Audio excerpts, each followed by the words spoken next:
Hey everyone, my name's Cody and welcome back to Creative Grandma's Kitchen. In today's video, I'm going to show you how to make Spanish rice, also known as Mexican rice, and I'm sure there's other names for it that I'm unaware of. This tasty dish only requires a handful of simple ingredients that you probably already have in your kitchen. Listen guys, don't be fooled. Just because it's so few ingredients doesn't mean it's not delicious. Good food does not have to be complicated. So today I'm going to show you how to make this recipe, so let's get into the video. So here's what we're going to need for today's recipe. All of our ingredients laid out, and of course this amazing tool right here, the hamburger smasher. I mean, this thing is amazing. I had to run up to my house and get this. The first thing we're going to need for this recipe is a pound of Hamburg. This is a little bit more than a pound. This is almost 2 pounds. The good thing about this recipe is you don't have to buy the most expensive Hamburg meat. I mean, you can buy the bottom of the barrel, 73%, and it's still going to be great. Next, we're going to need 1 small onion chopped up, a 28-ounce can of Italian-style diced tomatoes, a 10-ounce can of Ro-tel diced tomatoes and green chilies. Look at this gigantic box of minute rice that Grandma got at Sam's Club. This thing is insane. This thing's the size of a small vehicle. And the last thing we're going to need is our spices. We have some salt, black pepper, and we have some garlic powder. We're going to season it to taste.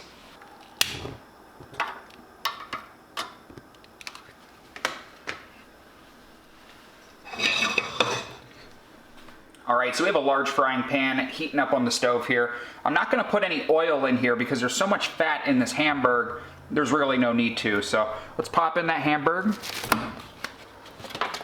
Then we're going to add in our onion. A little bit of black pepper.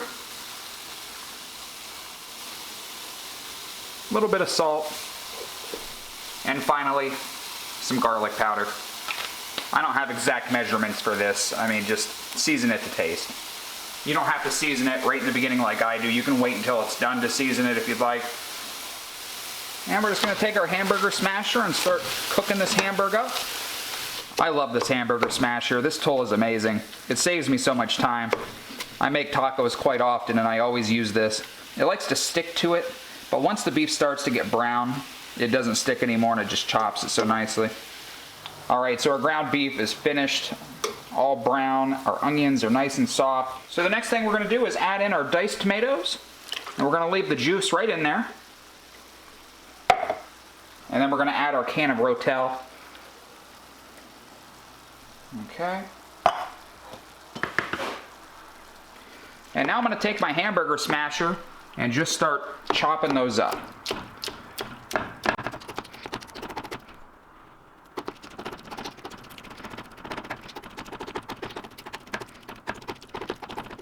Now that we have those all smashed up, and like I said, I'm using this fancy tool here.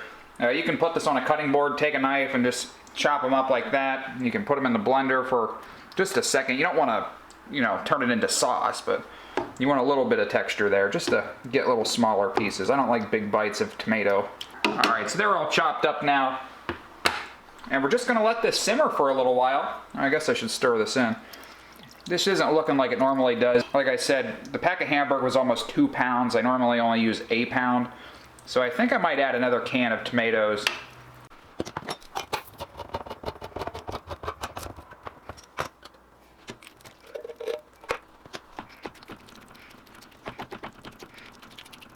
So that definitely looks a lot better now that we added another can of tomatoes. So this is definitely making more than I wanted it to. As long as you use 1 pound of ground beef instead of almost 2 like I did, it'll be fine. So I'm just going to let this cook for a few minutes on low, and then we're going to add in our rice. And the rice will soak up a lot of the liquid. When you look at this right now, it kind of looks like chili, but once we add our rice in there, you'll see why we call it Spanish rice. So now that we let this cook for a few minutes, I'm going to add in my minute rice. I'm starting with 2 cups. And I'm just going to put it in there and eyeball it. Once I get it right, I'll let you know exactly how much I used. So we're just going to sprinkle that rice right in there. This is really delicious. You could add other things in here. You could add some green peppers maybe. It's just really up to you. I don't really know what else you'd stick in here, but...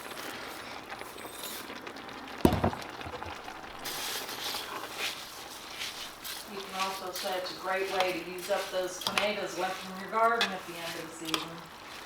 So that rice is going to suck up all the juice from those tomatoes, and it's going to get nice and thick. And it is really delicious. It's such a simple thing. I know it's so few ingredients and it's such a simple recipe, but it is delicious. So, I mean, try it out sometime. I add a little bit more rice than my great-grandmother does.